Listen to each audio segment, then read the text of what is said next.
ছদ্মবেশ নিয়ে তীর ধনুক দিয়ে বিগ বসের সমস্ত ডেরা আটক করলো রাঙা আর সত্যজিৎ। হ্যাঁ বন্ধুরা, এমনটাই দেখা যাবে। তাই সম্পূর্ণ জানতে ভিডিওটিতে লাইক দিয়ে চ্যানেলটি সাবস্ক্রাইব করে দেখতে থাকুন। গল্পের শুরুতে দেখা যাবে বিন্দা সত্যজিতের সঙ্গে কাউকে যেতে দেখে। তখনই ও সন্দেহ হয়। তারপরেই রাঙার ঘরের দরজায় এসে নক করতে থাকে। তখন ভিতরে এসে রাঙাকে দেখতে না পেয়ে যখন দেখতে পায় যে জানালা দিয়ে বেরিয়ে গেছে, তখন বিন্দা সবটা মিলিয়ে ফেলে আর বলে, ও তার মানে এই জঙ্গলের মেয়ে সাজিয়ে রাঙাকে এখানে রেখেছিল। আর আমি কিনা ওকে ভুল ভেবেছিলাম যে এটা রাঙা হতে পারে না। ওই বিগ বসই তাহলে ঠিক, উনিই ঠিক বলেছিলেন যে জঙ্গলের মেয়েটাই রাঙা হবে। কিন্তু সত্যজিতের সঙ্গে রাঙা এত রাতে কোথায় গেল? সত্যজিৎ রাঙাকে নিয়ে কোথায় গেল? আমাকে নজর রাখতে হবে। ওইদিকে দেখা যাবে গুড্ডুর ডেরায় অনেক কার্টুনে কার্টুনে বিদেশি অস্ত্র ছিল। তখন গুড্ডু সেখানে আসে আর সে বলে, নে লিস্টগুলো মিলিয়ে নে, এই জায়গাগুলোতে এই মালগুলোকে পাঠাতে হবে, বুঝতে পেরেছিস? এই মালগুলো বর্ডার ক্রস করতে পারলেই না হয়ে যাবে, তাহলে আর কোনো সমস্যা নেই। তখনই বাচ্চা মেয়েদেরকে নিয়ে আসে আর বলে, তোদেরকে দুবাই পাচার করা হবে। তখন মেয়েগুলো বলে, প্লিজ আমাদেরকে কোথাও পাঠাবেন না, আমরা যেতে চাই না, আমরা পড়াশুনো করব। তখন গুড্ডু বলে, পড়াশুনো করে কি করবি? খাবার জোটে? জোটে না তো। দুবাই গেলে না ভালো খাবার পাবি, থাকার জায়গাও পাবি, আর সেখানে ভালো জামা কাপড়ও পাবি। তাই চুপচাপ, যদি কথা না শুনিস না তাহলে কিন্তু গুলি করব। তাই যেখানে বলছি সেখানে চলে যাবি। ঠিক তখনই গুড্ডুর গুন্ডাদের উপরে আক্রমণ হয় আর রাঙা তীর দিয়ে সবাইকে এক এক করে আঘাত করতে থাকে। ওইদিকে তখনই ছদ্মবেশ নিয়ে রাঙা তীর ধনুক নিয়ে হাজির হয়। ওইদিকে গুড্ডু নিজের লোকজন নিয়ে রাঙাদের সঙ্গে মোকাবেলা করতে থাকে। তখন রাঙা নিজের তীর ধনুক নিয়ে গুড্ডুর লোকদেরকে এক এক করে পরাস্ত করতে থাকে।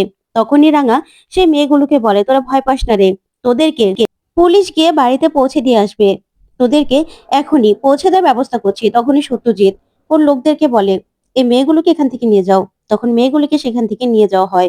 ওইদিকে পুলিশ সহ সবাই মিলে সেই গুড্ডুর লোকদেরকে ধরে ফেলে। ওইদিকে গুড্ডু গুড্ডু একা একা রয়ে গেছে। তখন গুড্ডু বন্দুক তাক করে সত্যজিতের দিকে ধরে রাখে। তখন সত্যজিৎ ওর লোকদেরকে বলে, শোনো, কারো গায়ে যেন তীরের আঘাত লেগে না থাকে, আর কোনো পোস্টমর্টম রিপোর্টেও যেন তীরের কথাটা উল্লেখ না থাকে, ঠিক আছে? এই বলে সেই লোকদেরকে সেখান থেকে নিয়ে যায়। ওইদিকে গুড্ডু বলে, আমাকে জানিস না, আমার অনেক ক্ষমতা। তখন রাঙা বলে, হ্যাঁ তোদের মাথাটাকে, সেটাই তো আমরা জানতে চাইছি। তখন সত্যজিৎ গুড্ডুকে গুলি করে ওর হাতের বন্দুকটা ফেলে দেয়। তারপর সত্যজিৎ বলে, তোকে এমন জায়গায় রাখবো না যে তোদের আসল মাথাটাকে সেটা বলতে বাধ্য হবি।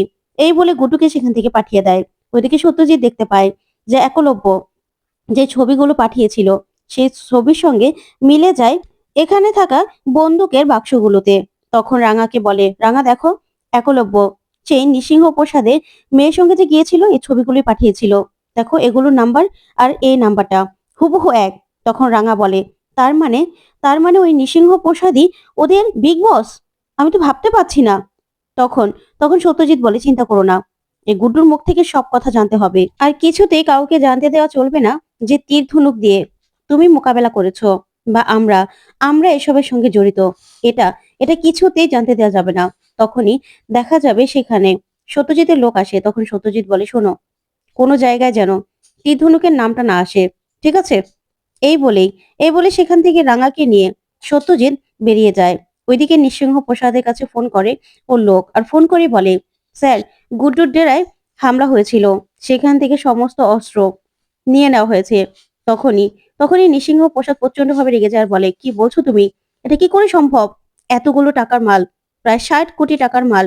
তখনই সেখানে নৃসিংহ প্রসাদের মেয়ে চলে আসে। এনায়া এসে বলে, পাপা, কি হয়েছে? তখন নৃসিংহ প্রসাদ ওর মেয়েকে কিছুই বলে না আর প্রচন্ড ভাবে রেগে যায় আর বলে, কারা করলো, কারা করলো এই কাজ? আমি সবার সবার খোঁজ জানতে চাই, আর আমার লোকদেরকে কে মেরেছে সবকিছু জানতে চাই। তখনই সবটা নৃসিংহ প্রসাদকে খুলে বলে। তখন নৃসিংহ প্রসাদের মেয়ে অ্যানায়া নৃসিংহ প্রসাদকে বলে, পাপা, তুমি এখানে শান্ত হয়ে বসো, কি হয়েছে তোমার, বলো কি হয়েছে? তখন নৃসিংহ প্রসাদ বলে, গুড্ডুর ডেরায় হামলা হয়েছিল, সেখান থেকে আমাদের সমস্ত অস্ত্র সিল করা হয়েছে। তখন অ্যানায়া বলে, কি বলছো তুমি? তখন নৃসিংহ প্রসাদ বলে, হ্যাঁ, শুধুমাত্র গুড্ডু মিসিং, তার বডিও পাওয়া যায়নি, আহত অবস্থায় পাওয়া যায়নি। তার মানে গুড্ডুকে ওরা ধরে নিয়ে গেছে। কিছু তো একটা হচ্ছে, কি হচ্ছে বুঝতে পারছি না। তখন অ্যানায়া বলে, কিন্তু পাপা, গুড্ডুর ডেরায় কে জানতে পারে? তখনই তখনই নৃসিংহ প্রসাদ বলে, এটা তো বলছে যে গ্যাং লিডারদের নাকি কাজ, কিন্তু কে করতে পারে এই হামলা? কিছুতেই কিছু বুঝতে পারছি না। আমাকে জানতেই হবে কে করেছে। তখন এনায়া বলে, আচ্ছা বাবা, ওদের কি দিয়ে আক্রমণ করা হয়েছিল? তখন নৃসিংহপ্রসাদ বলে, ওদেরকে আঘাত করা হয়েছে, ওদের গলায় একটা অন্য রকমের গর্ত পাওয়া গেছে। সেটা না কোনো লোহা জাতীয় কিছুর। তখন এনায়া বলে, কিন্তু এই গর্তটা কিসের? তখনই সেখানে চলে আসে বিন্দা আর বলে, সেটা তীরের আঘাত নয় তো? তখন তো বিন্দাকে দেখেই অবাক হয়ে যায় নৃসিংহপ্রসাদ আর বলে, মানে কি বলতে চাও তুমি? তখন বিন্দা কিছুই বলে না। ওইদিকে দেখা যাবে রাঙা শুয়ে আছে, ঘুমের মধ্যে কাঁপছে। তখনই একলব্য রাঙাকে এই অবস্থায় দেখে রাঙার ঘরে আসে। তারপরেই রাঙার কাছে এসে দাঁড়ায়। তখন দেখতে পায় যে রাঙা ঠান্ডার মধ্যে কাঁপছে। তখন একলব্য রাঙার গায়ে চাদর টেনে দেয় আর চাদর টেনে দিয়ে রাঙার হাতটা ধরে। তারপরেই আবারও রাঙাকে ঠিকঠাক মতো শুয়ে রেখে সেখান থেকে চলে যেতে লাগে। তখন পাঞ্চেরি আসে, এসে বলে, ভাই তুই চলে যাচ্ছিস? তখন একলব্য বলে, হ্যাঁ দিদি ভাই। তখন পাঞ্চেরি বলে, আচ্ছা সন্ধ্যাবেলা কিন্তু তাড়াতাড়ি চলে আসবি, মনে আছে তো? তখন একলব্য বলে, হ্যাঁ হ্যাঁ মনে আছে আমার। তারপরে একলব্য চলে গেলেই রাঙা উঠে বসে আর মনে মনে বলে, উড়ান বাবু, তুই আমার এত কাছে আছিস, তারপরও তোকে আমি জড়িয়ে ধরতে পারছি না। জড়িয়ে ধরার জন্য কত রকম তালবাহানা করতে হচ্ছে। তুই আমাকে ক্ষমা করে দিস রে, ক্ষমা করে দিস। তখন পাঞ্চেরি আসে, এসেই বলে, রাঙা খেতে যাবে তো? খেতে যাবে, চলো। তখন রাঙা জঙ্গলিদের মতো আরো আচরণ করতে থাকে। তখন সভ্য সেখানে আসে, এসেই জঙ্গলিদের মতো কথা বলার চেষ্টা করে। তখন রাঙা মনে মনে বলে, এই রে, বড়দা আবার চলে এসেছে, আবার কি হবে কে জানে। তখনই সভ্য বলে, তোমার বন্ধুদেরকে আমি ডেকে এনেছি। তখন রাঙা কিছুই বলে না। তারপরে পাঞ্চেরি বলে, ওর বন্ধুদের মানে কি বলছিস তুই? তখন সভ্য বলে, হ্যাঁ, কতগুলো বানর এসেছে, সেগুলোই তোর বন্ধু। আমি তো জানি জঙ্গলিদের সঙ্গে জঙ্গলিদেরই কথা হয়, জঙ্গলিদের ভাষা, পশু পাখিদের ভাষা, সবকিছু ওরা বুঝতে পারে। তখন পাঞ্চেরি বলে, আচ্ছা বর্দা ভাই, তুই ঠিক আছিস তো? তোর মাথা ঠিক আছে তো? কি বলছিস এসব? তখন সভ্য বলে, হ্যাঁ, এই যে বইটা দেখছিস, এখানে না জঙ্গলিদের ভাষা বোঝা যায়, পশু পাখিদের ভাষা বোঝার জন্য এই বইটা আমি তো পড়ে নিয়েছি। এবার এবার আর রাঙার ভাষা বুঝতে আমার সমস্যা হবে না। তখন সত্যজিৎ আসে আর এসে বলে, এ কি বর্দা, আপনি এখানে কি করছেন? তখন পাঞ্চেরি বলে, দেখো না, ওকে তো মনে হচ্ছে সাইকোলজিস্টের কাছে নিয়ে যেতে হবে। তখন সভ্য বলে, না না, আমি তো রাঙার বন্ধুদেরকে এনেছি। আসলে ওই তো, ওই তো বারান্দায় আছে, নিচে আছে। তখনই রাঙাকে বারবার করে বারান্দার দিকে নিয়ে যায় সভ্য। ওইদিকে বিন্দাকে বলতে থাকে নৃসিংহপ্রসাদ, কি হয়েছে? তখন বিন্দা বলে, আসলে আপনি আমাকে বলেছিলেন না ওই জঙ্গলে মেয়েটার উপর নজর রাখতে, আমি তো নজর রেখেছি।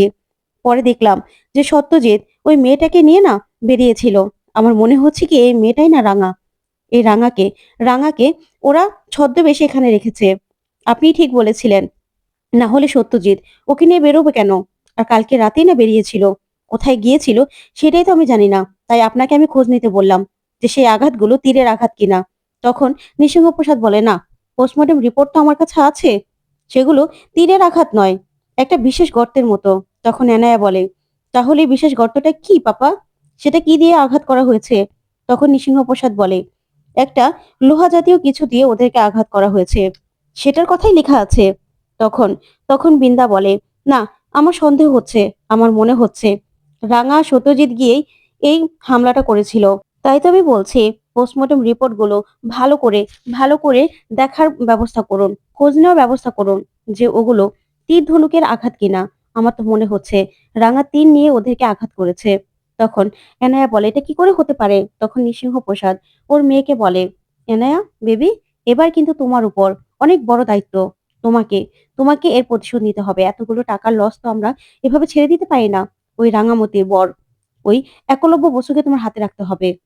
ওইদিকে নৃসিংহপ্রসাদ বিন্দাকে বলে, তোমাকেও ওদের উপর নজর রাখতে হবে। আমি চাইলে না এই সাম্রাজ্য এক নিমিষে সবকিছু শেষ করে দিতে পারি, এ দেশকে জ্বালিয়ে পুড়িয়ে শেষ করে দিতে পারি। ওরা জানে না ওরা কি করছে।